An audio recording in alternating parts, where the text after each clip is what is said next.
अस्सलाम वालेकुम dear students. जैसा कि आप लोग जानते हैं कि हम डेमोक्रेटिक पॉलिटिक्स का 5वां चैप्टर वर्किंग ऑफ इंस्टीट्यूशंस पढ़ रहे हैं, जो कि हमने कल ही शुरू किया।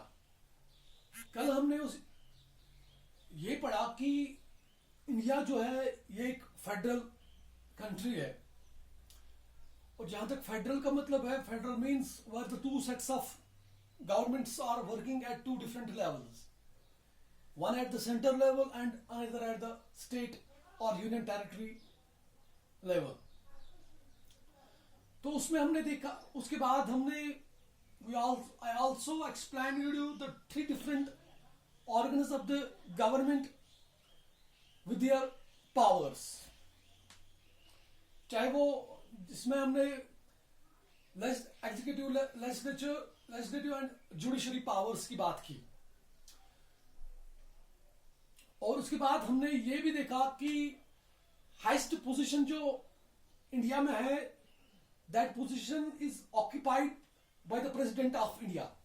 तो आज हम प्रेसिडेंट ऑफ इंडिया के बारे में पढ़ेंगे, उसके क्या पावर्स होते हैं, वो कैसे बनता है, ये सारा कुछ। जहां तक इसकी इलेक्शंस का, जहां तक प्रेसिडेंट के इलेक्शंस का सवाल है, इसके कोई डायरेक्ट इलेक्शंस नहीं होते हैं। जैसे कि एक एमएलए बनने के लिए उसको डायरेक्ट इलेक्शंस का सामना करना पड़ता है। जैसे लोग उसके फेवर में वोट करते हैं तो वो फिर जाके एमएलए बनता है या मिनिस्टर बनता है। लेकिन जहां तक प्रेसिडेंट की बात है, उसके इनडायरेक्ट इलेक्शंस होते हैं। That means the president of India is indirectly elected by the people of India. उसको डायरेक्टली इनडायरेक्टली उसको इलेक्ट किया जाता है। Because of having elected head of the state, India is called a Republic. जहां तक Republic की बात है, यहां पे हर स्टेट का अपना अपना हेड होता है, जिसको हम चीफ मिनिस्टर के नाम से जानते हैं। तो वो जो होते हैं वो इलेक्टेड होते हैं, वो डायरेक्टली इलेक्टेड होते हैं by the people.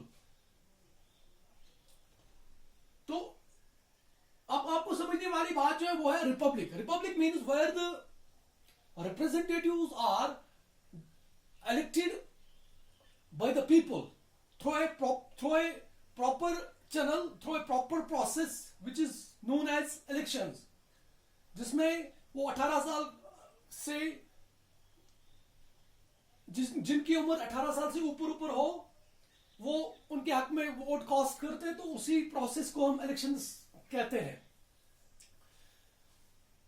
The President of India is elected by the body which is known as Electoral College। ये आपको याद रखना होगा, इलेक्टोरल कॉलेज। ये कोई जैसे हमारे यहाँ पे स्कूल होते हैं, कॉलेजेस होते हैं, वो ऐसा वाला कॉलेज नहीं। इलेक्टोरल कॉलेज मींस जो कि पार्लियामेंट के दो हाउसेस होते हैं, Rajya Sabha and Lok Sabha. These two houses together are known as parliament, और वही उसी को इलेक्टोरल कॉलेज कहा जाता है, जहां से प्रेसिडेंट बन के आता है। This electoral consist of the elected members of the state assemblies of the parliament. जो कि जैसे कि मैं आपको बता दूं, यहां से जैसे हमारे यहां जम्मू एंड कश्मीर से इंडियन पार्लियामेंट से 4 लोग लोकसभा मेंबर्स जाते हैं। तो वही वहां पे उन्हीं मेंबर्स का एक कॉलेज बना हुआ होता है, जिसको इलेक्टोरल कॉलेज होता है। वही प्रेसिडेंट ऑफ इंडिया को इलेक्ट करते हैं। The president is elected for 5 years term. और जहां तक इसकी टर्म की, जैसे हमारे इधर यूनियन टेरिटरी होने से पहले यहाँ पे जो स्टेट असेंबली के इलेक्शन जो होते हैं वो हर 6 साल के बाद हुआ करते हैं। और जहां तक जनरल इलेक्शंस की बात है, अगर इंडिया में हम करें तो वो हर 5 साल के बाद होते हैं।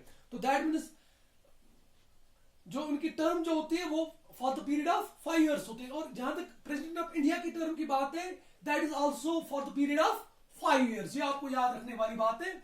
अगर आप से कोई पूछे कि प्रेसिडेंट ऑफ इंडिया कितने सालों के लिए अपॉइंट इलेक्ट होते हैं, तो आप सीधे सीधे जवाब दे सकते हैं 5 साल के लिए। He can seek re-election for another term. अब वो दोबारा से election,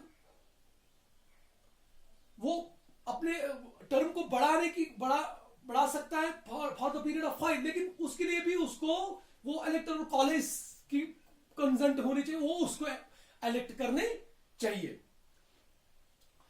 the president of India can be removed through impeachment. अब ये भी जरूरी एक बात है। प्रेसिडेंट ऑफ इंडिया को हटाने के लिए आईन में, in Indian constitution there is a open rule, open laws are there, जिसको हम इम्पीचमेंट कहते हैं। अगर इलेक्टोरल कॉलेज किसी प्रेसिडेंट को अपने पोस्ट के लिए, अपने ओहदे के लिए वो उस लेवल का नहीं मानते हैं कि वो अपने ड्यूटीज को ठीक तरह से परफॉर्म नहीं करता है, या उसके खिलाफ करप्शन के चार्जेस लगे हो, तो उसको हटा दिया जा सकता है। उसके हटाने वाली जो है उसी चीज को इम्पीचमेंट कहते हैं। He can resign before the expiry of his term.